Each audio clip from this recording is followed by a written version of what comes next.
विवेक श्रीवास्तव साहब, बात है यहाँ पे बार बार एक शब्द यूज किया जा रहा है, विस्तारवादी देश।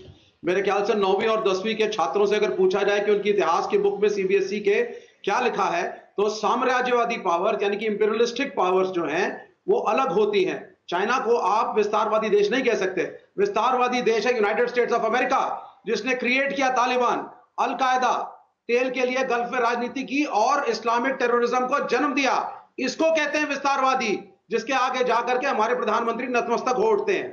आत्मनिर्भर बनने की जरूरत है और अपने आप की झूठी तारीफ करने से हम महान नहीं बनने वाले। विवेक श्रीवास्तव साहब, मतलब अपने पड़ोसियों की जमीन पर जो धीरे धीरे काबिज होता जाए वो विस्तारवादी नहीं है। उसके लिए आवश्यक होगा कि जियोपॉलिटिकली उसमें एक डिस्टेंस दिखाई दे, जो आप इराक में, अफगानिस्तान के लिहाज से कह रहे हैं। स्टैंड को क्लियर रखिए, आप अपने स्टैंड पे अड़िए, आप अपनी डिप्लोमेसी करिए, आप अपनी फॉरेन पॉलिसी बनाइए।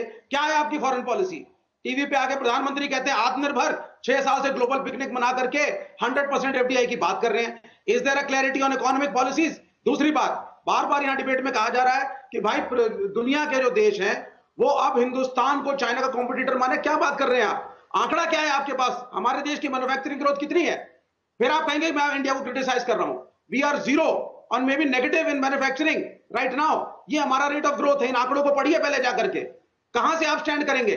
कहां है आपकी साइंस एंड टेक्नोलॉजी? जिस कमरे में आज आप बैठे हैं उसमें 70% चीजें तो विदेश से बन के आई हुई हैं यहाँ पे, जिसमें मेड इन चाइना भी है। तो सबसे पहले मेहनत करके सेल्फ रिलायंट बनना पड़ेगा। ये शेख चिल्ली के डिस्कशंस कि भारत की जगह पे साहब, ये खुशफहमियां हैं हमारी। अगर विवेक श्रीवास्तव साहब को समझें तो एक, चीन विस्तारवादी नहीं है, अमेरिका विस्तारवादी है। और दूसरा ये कि अगर हम समझ रहे हैं कि बदली परिस्थितियों में चीन खलनायक के तौर पर देखा जा रहा है और कौन विकल्प हो सकता है इसकी तरफ हिंदुस्तान की तरफ नजरें हैं इसके लिए, तो ये गलत है। हम कहीं स्टैंड नहीं करते चाइना के कंपैरिजन में, विवेक श्रीवास्तव कह रहे हैं।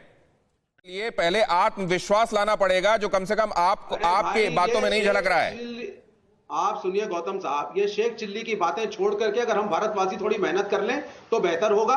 मुल्क हमसे आगे निकल चुके हैं, उनकी टेक्नोलॉजी, उनका डिफेंस हमसे आगे है।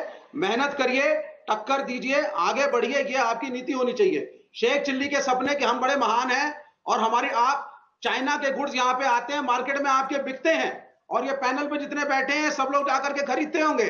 और यहाँ पैनल पे बैठ के सब लोग कह रहे हैं कि भाई India is going to give a very big competition to China in the global market. Your manufacturing rate growth is going negative today. इस साल नेगेटिव है आपकी manufacturing growth rate, not because of corona. पिछले 6 साल का आप देखिए track record, कहां पर हैं आप? तो जब आप आत्मनिर्भर नहीं है, आप मैन्युफैक्चरिंग को बढ़ाएंगे नहीं, आप चाइना को छोड़िए, आप किसी भी देश से कैसे कंपटीशन करेंगे?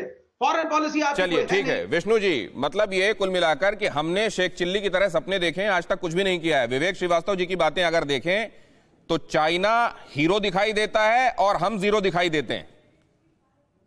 मैं अपने मित्र विवेक श्रीवास्तव जी को शुभ कामनाएं देना चाहता हूं।